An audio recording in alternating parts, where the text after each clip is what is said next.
Olá, tudo bom com você? Eu sou Débora Galhardi, jornalista e host deste podcast que eu amo fazer parte, que é o Chave Mestra Podcast.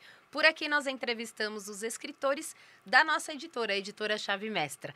E eu falo para vocês que é um formato de bate-papo, nada aqui de formalidade não.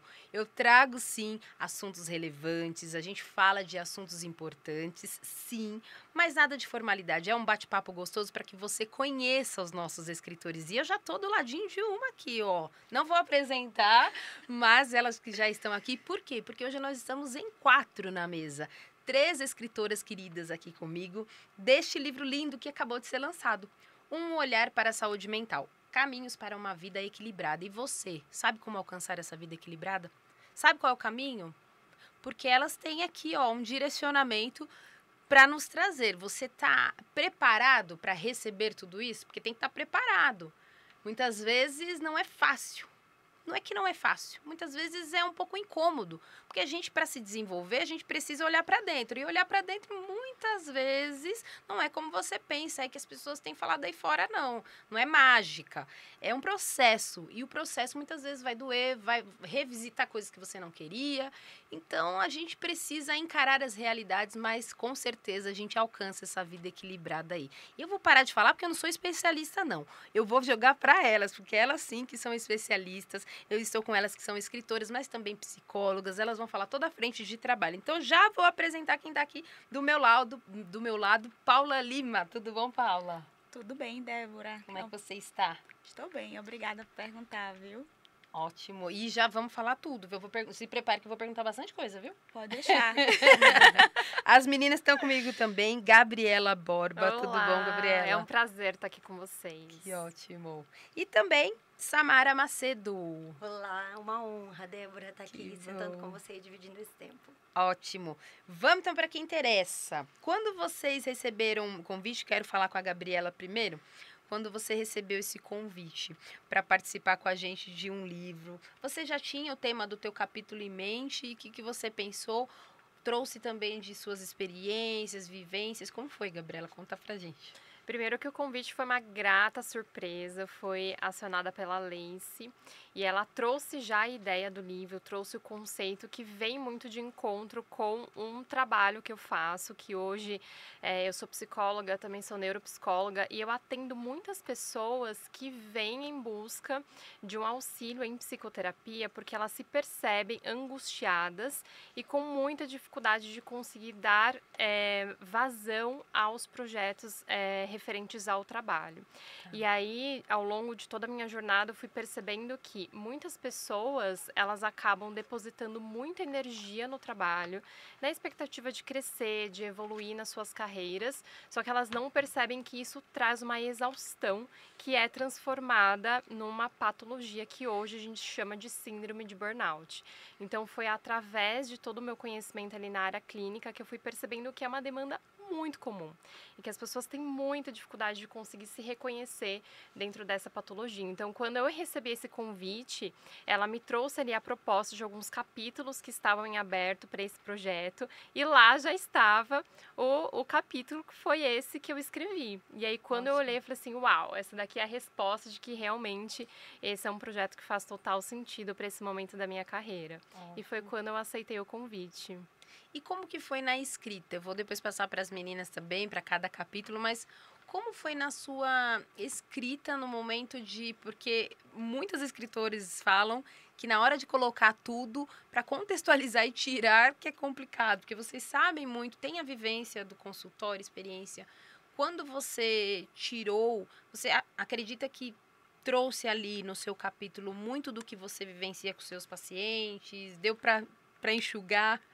Olha, é complexo, é difícil, porque pra gente, inclusive, que é da área, a gente ama falar sobre o assunto, pra gente conseguir resumir tudo, é um desafio, mas eu achei que foi uma experiência muito rica, até porque eu passei também por um cenário muito parecido. Então, a minha carreira começou a ser desenvolvida na área corporativa, então trabalhei em grandes empresas, eu me via também bem consolidada na minha carreira, e também me percebi dentro ali de um sofrimento emocional em que eu queria crescer, mas era um crescimento que me colocava também de encontro ali com muitas crises de ansiedade, com muito sofrimento emocional.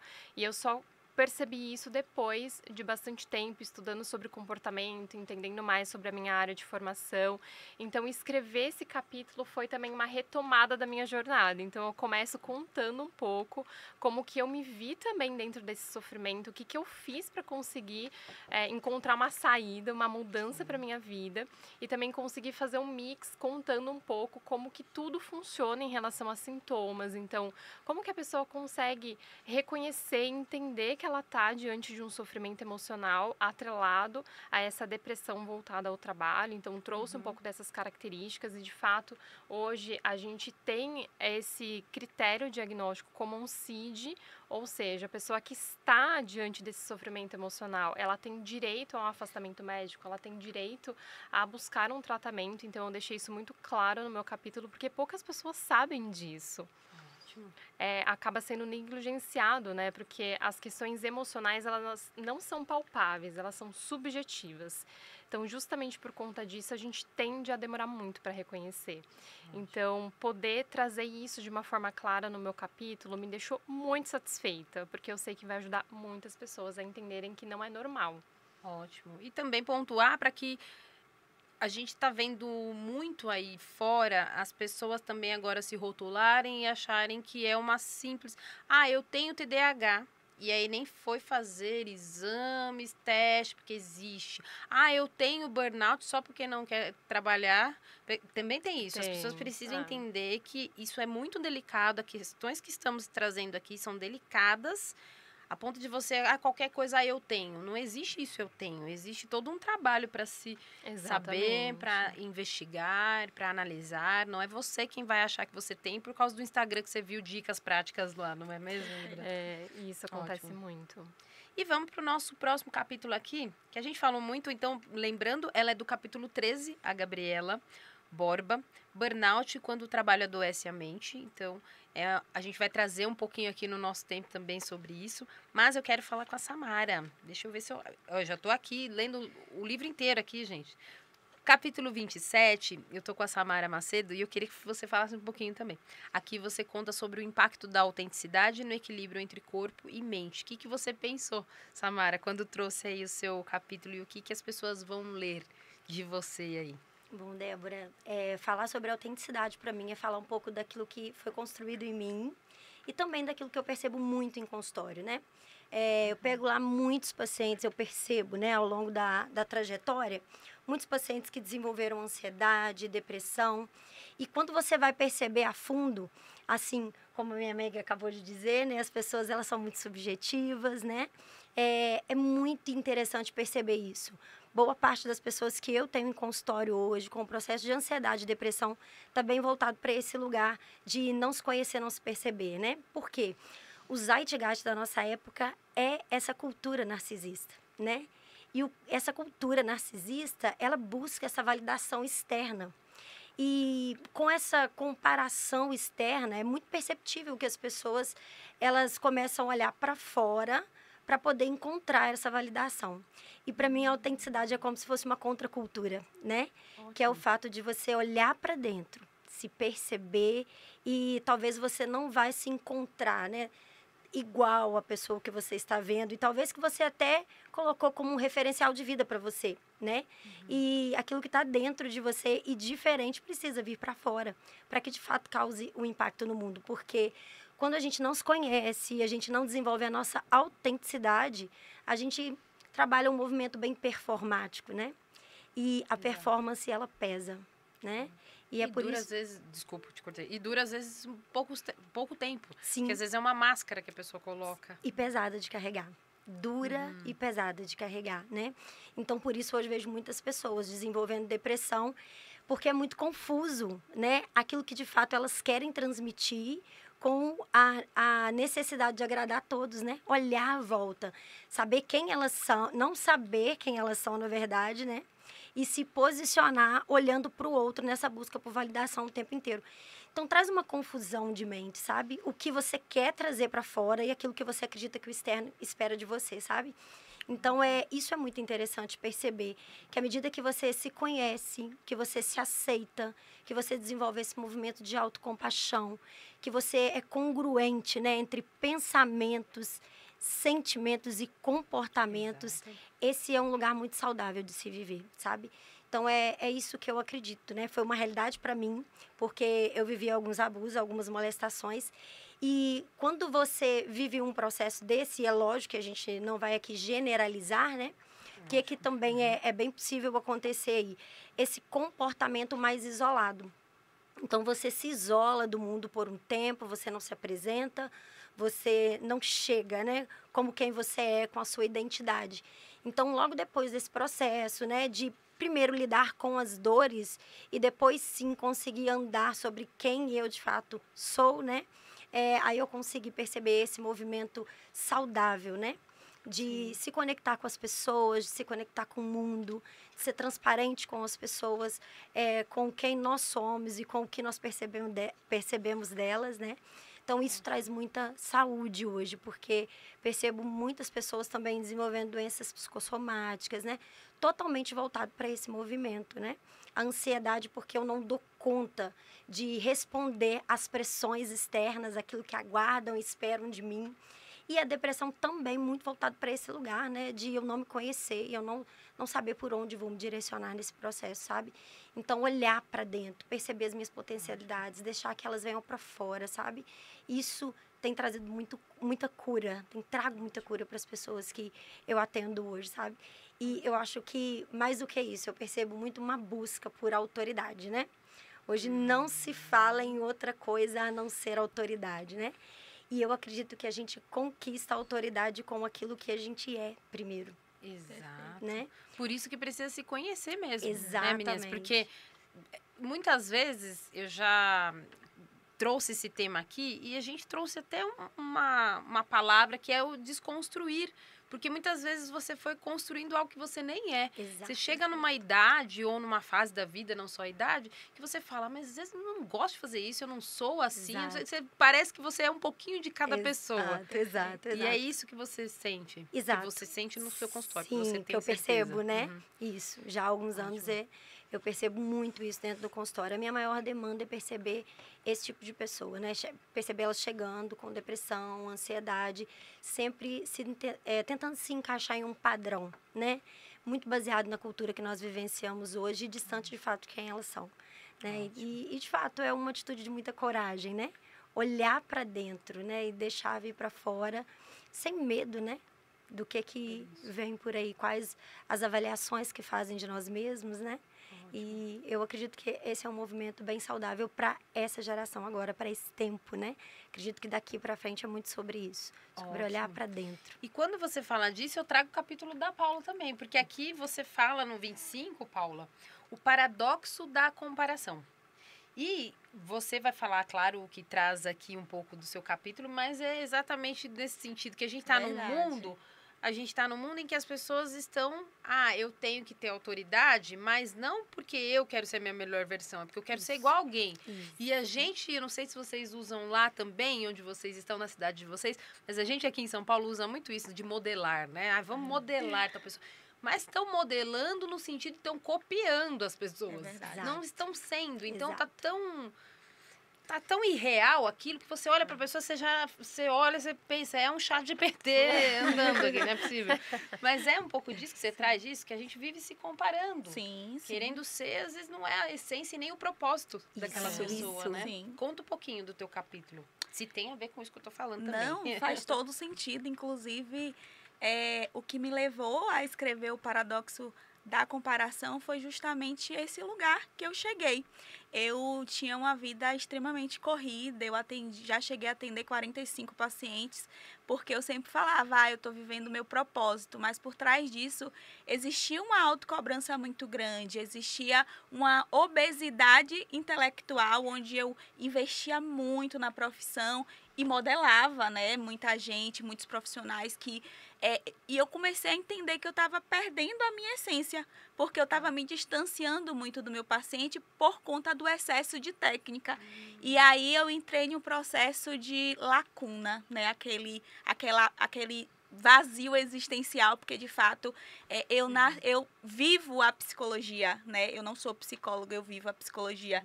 Então, o que me salvou, né, e o que fez com que eu entrasse na remissão completa da depressão foi o acolhimento. E eu estava perdendo muito isso justamente por me colocar nesse lugar de comparação. E sabemos que a questão da comparação também tem uma ligação muito direta com as crenças centrais. A crença de desvalor é uma crença que, por mais que você estude, por mais que você se prepare, mas você nunca se sente suficiente para nada.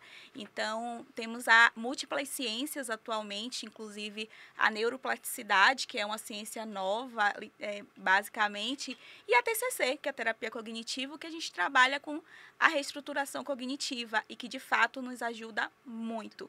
Mas, além de qualquer técnica, precisa ter a humanização, né? A humanidade. Porque em um mundo moderno, onde estamos repletos de inteligência artificiais, precisamos ser humanos, precisamos ser pessoas, precisamos nos permitir amostrar as nossas fragilidades também para os nossos pacientes, justamente para eles entenderem, né, que estamos lado a lado, não acima. E eu faço sempre isso na minha primeira sessão, no estabelecimento do meu Rapol. E aí muitos me procuram e falam: Paula, qual é a sua abordagem? Aí eu falo: eu trabalho com abordagem que vai te ajudar a entrar em remissão da sua dor. Porque eu bebo um pouquinho da fonte da psicologia positiva, um pouquinho da neurociência, um pouquinho da sistêmica. E eu entendi, porque antes eu era extremamente metódica, que a psicologia como ciência é extremamente subjetiva. E por que eu tenho que viver uma psicologia objetiva? Então, eu realmente hoje o paradoxo da comparação não é só um capítulo, é de fato um manual para mim mesma, para que eu me lembre o quanto que eu sou capaz. Ótimo. E a gente fala de individualidade, né? A gente está falando aqui do indivíduo, de ser autêntico, porque para eu me comparar, então eu acabo não me conhecendo.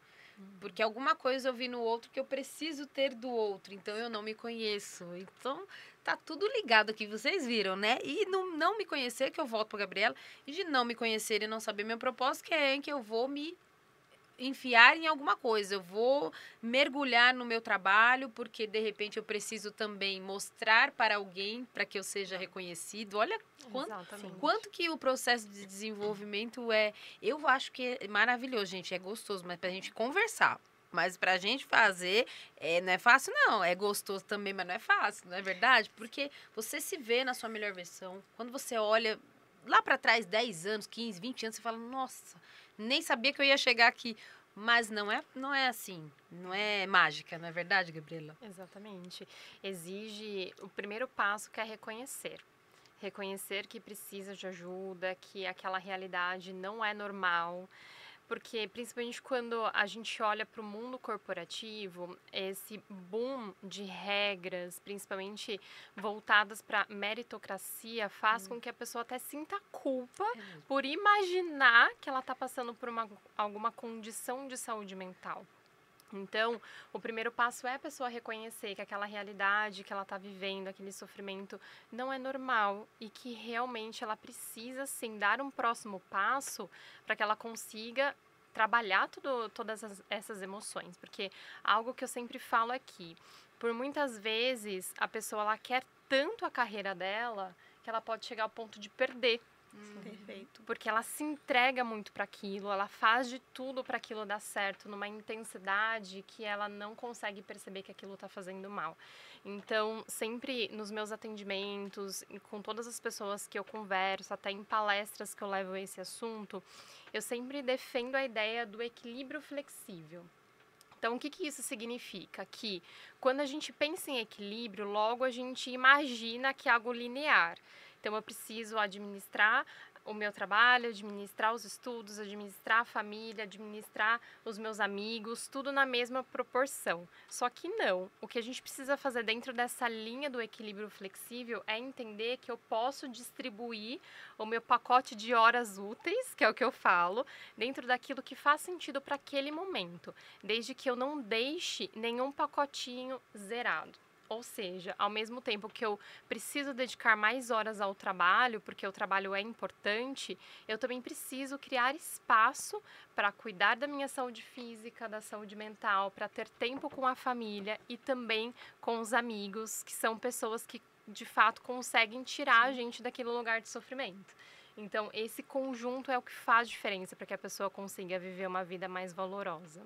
E você, nos teus atendimentos, Gabriela, você trabalha, claro, esse eu acredito que seja um dos temas, mas tem outras questões, quando alguém quer chegar até você, você trabalha outras questões também, de um relacionamento, de uma questão pessoal, na clínica eu falo, Claro, como psicóloga. claro. Além de psicóloga clínica, que eu trabalho demandas voltadas para patologias, então, pessoas que estão passando por alguma crise de ansiedade, depressão, próprio burnout ou transtorno de personalidade, que uma das formações que eu tenho é em DBT, que é uma abordagem que ela é desenhada para tratamento de pessoas que têm alta desregulação emocional. Então, Não conhecia. É. DBT é o quê? é a terapia comportamental dialética.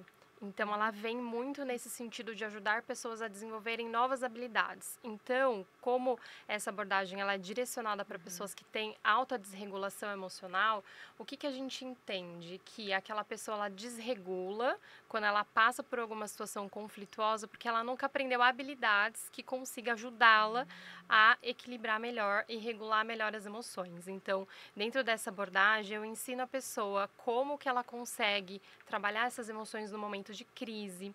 Então, ao invés de brigar, ou ao invés de acabar magoando o outro com a fala dela, como que ela pode trabalhar emocionalmente essas questões e ter uma comunicação mais assertiva, para que aquela pessoa não invada também as particularidades dela, para que ela não se sinta invalidada. Então, eu trabalho também nesse viés. Então, chega para mim pessoas que têm ali um alto nível de sofrimento emocional, pessoas que estão desesperançosas, que não pensam mais em continuar vivendo. E também, além disso, eu sou neuropsicóloga, então também faço a avaliação neuropsicológica, que é outra vertente também de trabalho dentro da psicologia. Então, pessoas que querem entender se ela tem algum tipo de patologia psiquiátrica, eu também ofereço essa formação. Porque tem que também reconhecer e beba sua água aí mesmo. Vou Vocês beber? vão falar Opa! bastante. Ainda tem tempo, né, José? Vê se não tire meu tempo, viu, José?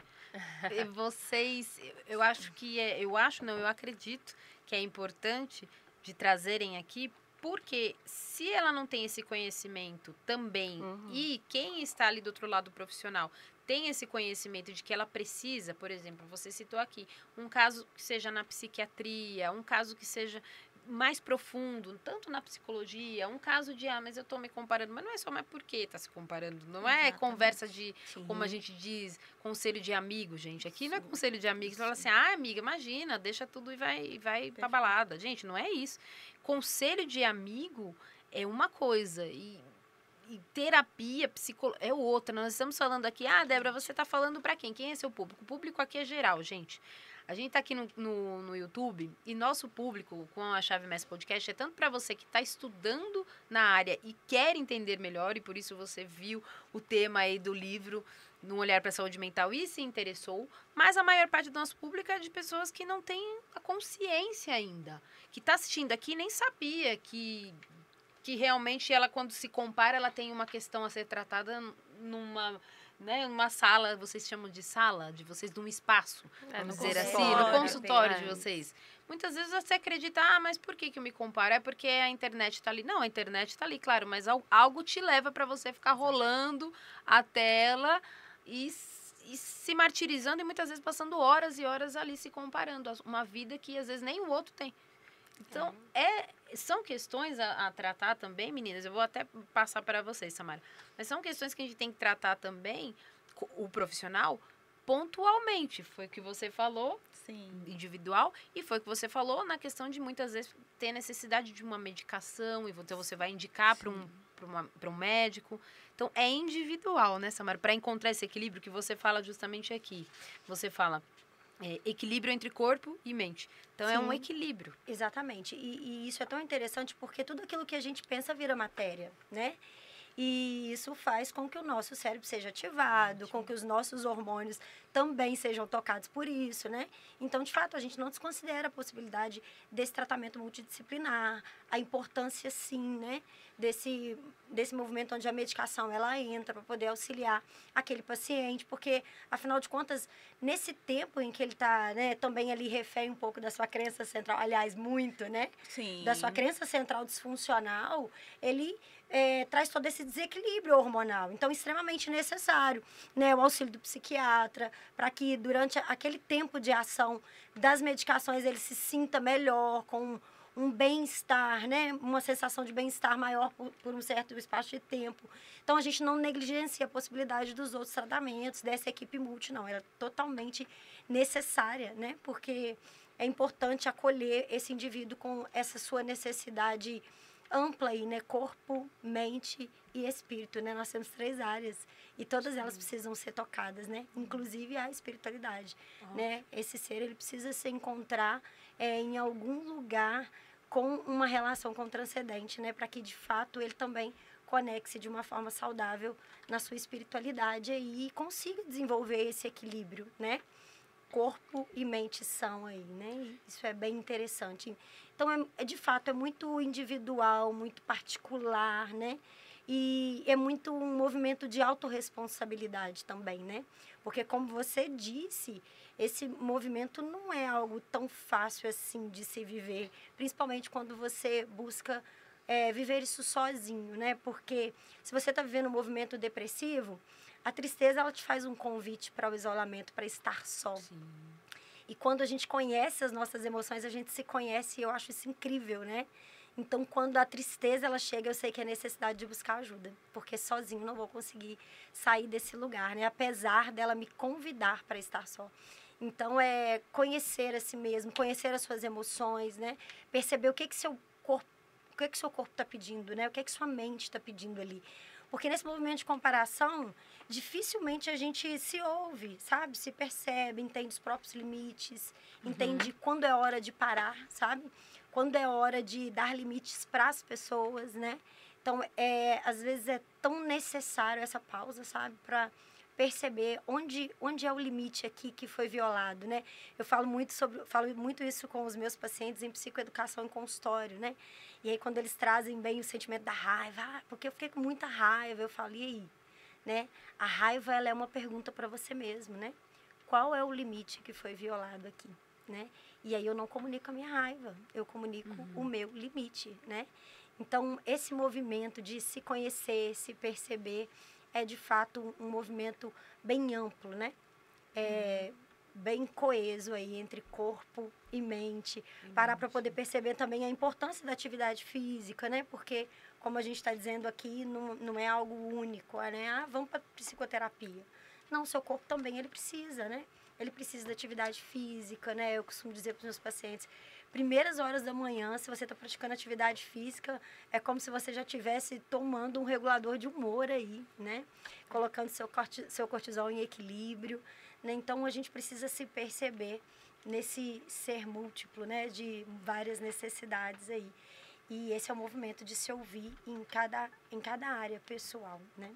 E buscar o melhor para si, porque deixar o que muitas... Porque como é um processo, muitas pessoas vão deixando, então o deixar também vai ter uma consequência depois. Porque não é tão simples assim, deixa que depois a gente vê isso. Já dizendo aqui o capítulo da Gabriela e toda a vivência, você vai deixando, traz acúmulo, traz o burnout. Você vai deixando, acaba esse equilíbrio, você não se reconhece mais, você não sabe que uma raiva tem outros significados, ou que vem junto com a raiva, a falta do limite que você realmente você não se posicionou. Exato. Então, tem a comparação no sentido, mas o que está por trás? O que eu não tenho que realmente trouxe isso para mim? E trazendo um pouquinho agora para você aqui, vamos pôr a Paula para falar tudo, porque a gente está num tempo agora em que as pessoas se comparam demais. E o que você trouxe do início do podcast, mesmo muitas vezes tendo aquilo que ela queria. Então, chega naquele nível que ela já tem aquilo que ela queria, ela vai para um outro desafio e ela não se cansa. Sim. E a gente vê muito até com os artistas e pessoas que têm tudo e falam isso. Eu não consigo mais me satisfazer com o que eu tenho. É como se eu nunca tivesse bem. Então, como que é isso da comparação para vocês psicólogos? A pessoa chega ali, existe um tratamento ou é realmente o autoconhecimento? Tem que ser passo a passo, é isso? Na verdade, a comparação, por muitas vezes, acaba sendo apenas um sintoma. Né? Um sintoma. Às vezes, por trás, tem um diagnóstico. E eu sempre costumo, né, falar para os meus pacientes a importância da gente fazer esse processo investigativo dentro da psicopatologia, justamente para que a gente consiga proporcionar para o nosso paciente um tratamento digno, um tratamento com responsabilidade, um tratamento que, de fato, ele entre em remissão nesse processo de comparação, né? Que muitas vezes é algo que vai muito além, quando a gente vai entender a história dessa pessoa, quando a gente vai se aprofundar, quando a gente vai compreender as raízes. E algo que tem, assim, me ajudado muito e que antes eu achava que era até comum é a questão do propósito, né? Eu sempre dentro das metas estabelecidas, até porque quando a gente não sabe para onde a gente vai, a gente não chega em lugar nenhum. Então, quando esse paciente ele começa a se abrir, quando ele começa a estabelecer um vínculo mais profundo comigo, eu começo a falar sobre propósito, eu começo a falar sobre legado, porque infelizmente tem várias pessoas que não sabem o que é isso. Exato. Então, se a gente não compreender o nosso propósito na Terra, a gente fica em busca de mais, de mais, de mais. E sempre mais e nada é suficiente. Eu costumo falar, né, sempre, que uma vida sem propósito é uma vida vazia. E muitas vezes o vazio ele vem justamente da falta de propósito. Ele vem de metas soltas. Eu sempre falo que o ter é uma consequência do ser. Então não adianta nada você ter tudo, mas você não ser. O que é que você quer passar com o seu trabalho? O que é que você quer transmitir com o que você exerce? E recomeços são ilimitados, né? Então, tem pacientes que chegam no consultório, Pici, mas eu tenho um sonho de ser psicólogo, mas eu nunca tive coragem. Eu falo, eu posso ser sua madrinha. E aí? Não seja por isso. Não seja por isso, vamos começar. E foi, inclusive, o que aconteceu na minha casa, né? É uma frase que a gente costuma falar muito, é que pessoas curadas curam e pessoas feridas ferem. Então, a minha família tinha uma resistência muito grande na psicoterapia e quando eles começaram a perceber a diferença do autoconhecimento, do desenvolvimento pessoal, minha irmã falava, irmã, como é que você consegue ficar nesses cursos, nesses seminários o dia inteiro? Meu Deus, isso é muito cansativo. Mas, assim, o resultado, a aceitação traz a transformação, né? Então, hoje, o meu irmão já estava com a vida totalmente estabilizada, né? No último semestre de Direito, e ele falou, não, esse brilho que você tem de ajudar as pessoas, eu também quero. E hoje, meu irmão, ele está cursando psicologia por propósito, já tem uma vida extremamente estabilizada. E esse é o meu propósito na Terra, ajudar as pessoas a encontrarem os propósitos delas através de um tratamento digno, um tratamento humanizado e um tratamento respeitoso, respeitando a individualidade de cada um, né? E é isso. Ótimo. Eu quero que... se a gente tivesse 4 horas, eu sempre peço pro José, ele não me entrega 4 horas de podcast. Mas se a gente tivesse 4 horas, a gente ia embora, porque é um assunto que tem muito a trazer aqui pra gente, na mesa.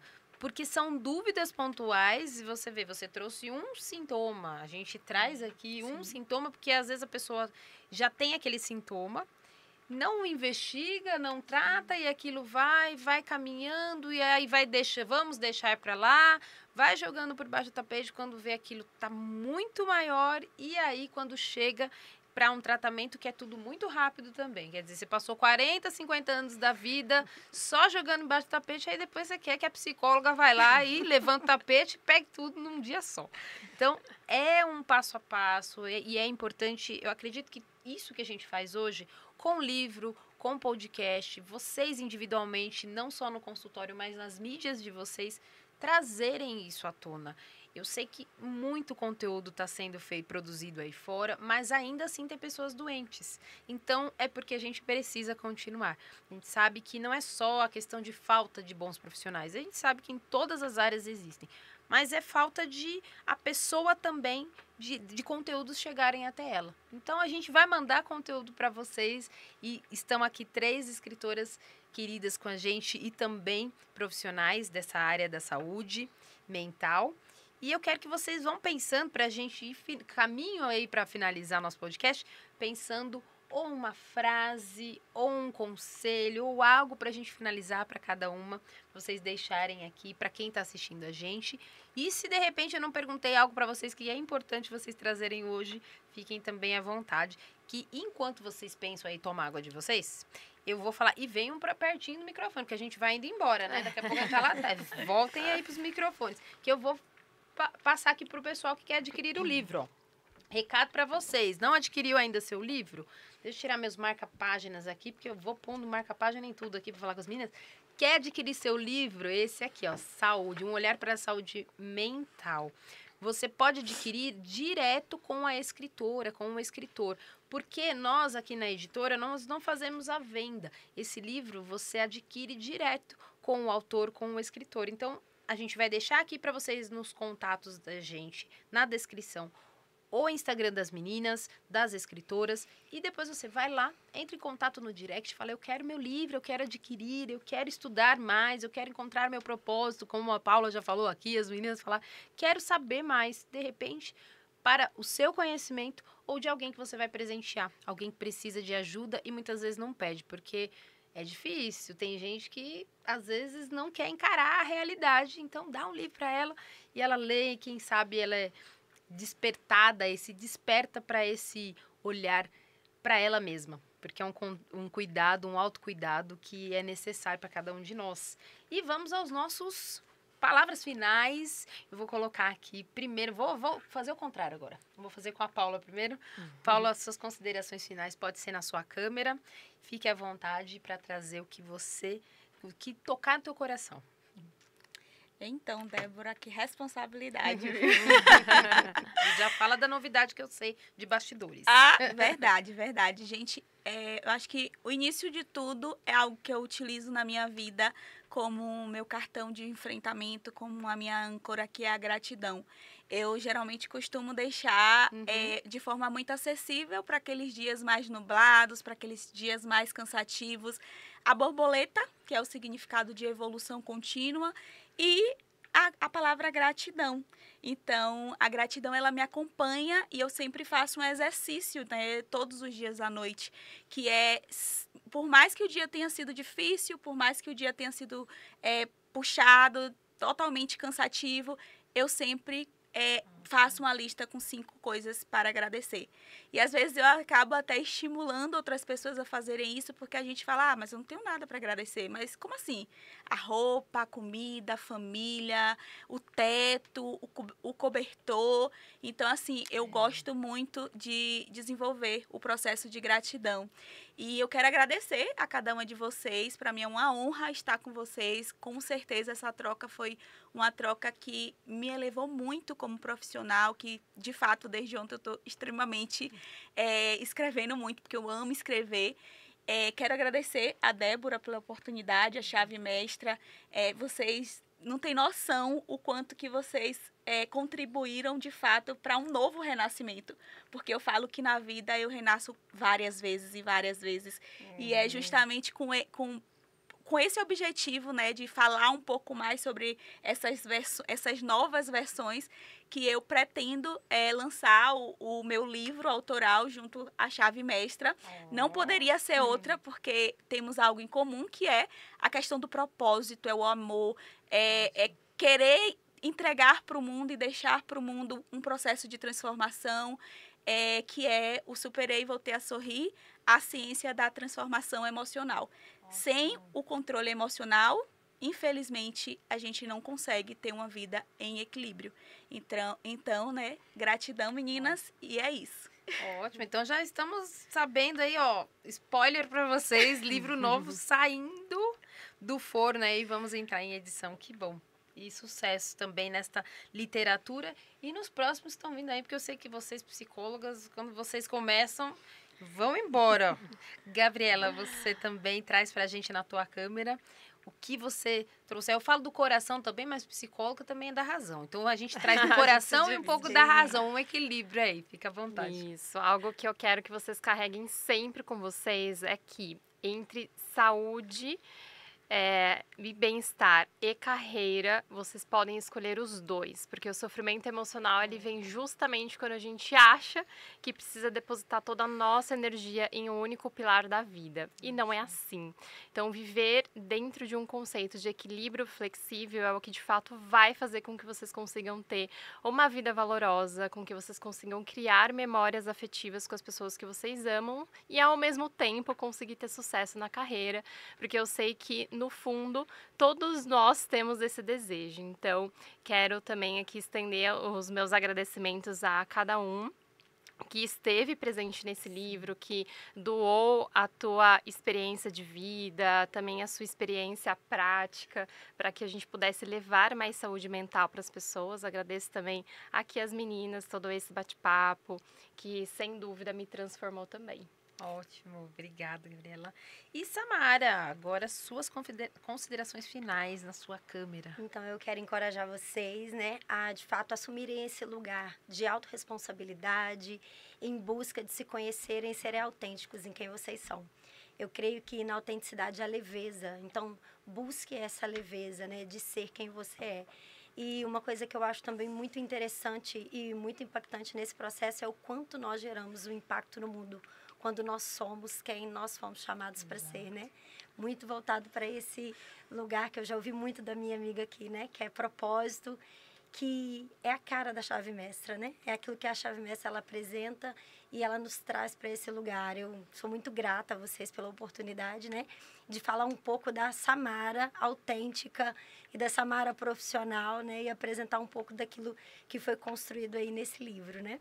Então, agradecer vocês, agradecer as meninas pela troca e encorajar todos vocês, leitores, todos vocês que vão estar nos ouvindo em podcast, para esse lugar, sabe, de autoconhecimento, autoaceitação. Seja você causa impacto no mundo. Ótimo, e eu vou falar o quê, gente? Eu não tenho mais o que falar, porque as meninas já falaram tudo, falaram o contexto aqui deste olhar para a saúde mental. E eu também agradeço a cada uma de vocês. Eu falo que é um convite e intimação. Já convido intimando vocês para voltarem. Eu sei que muitas estão distantes, mas quando estiverem em São Paulo e estiver próximo também aqui no Alphaville, voltem para a gente gravar conteúdo e outros, de repente, outros assuntos que vocês não lidam só com o tema do capítulo, vocês lidam com muitos outros temas, impactam muitas vidas. Então, tragam aqui a gente bater um papo gostoso e poder salvar muitas pessoas, porque às vezes pode parecer um pouco exagerado a palavra, mas é essa questão. Muita gente precisa ser salva para depois ela caminhar sozinha. Então, a gente segura na mão, vai junto, conduz, e aí ela já tem condição de chegar onde ela precisa chegar e ir para onde ela foi criada para chegar, onde, na verdade, o propósito dela. E eu acabei falando demais, tá vendo? Mas vamos embora. Muito obrigada, meninas Gabriela, Samara, Paula. Obrigada. Voltem sempre. E obrigada também em nome da editora Chave Mestra, não só em meu nome, do José aqui na equipe, mas de toda a editora, do Rogério Vale e da Raquel Medeiros. Voltem sempre. Obrigada. Gratidão. E vamos embora. José, obrigada. E você também, obrigada por estar comigo até esse tempo. Agora faz aquilo que eu sempre indico para vocês. Volte lá o podcast desde o início e agora vem anotando. Seja no seu caderninho, colorido, como você quiser, ou no digital, fique à vontade. Mas volte e aprenda com tudo que você tem assistido. Não fique só rolando tela, aprenda a educação para você se desenvolver como pessoa e ter um olhar da vida um pouco mais amplo. Então, te espero no nosso próximo episódio. Até lá!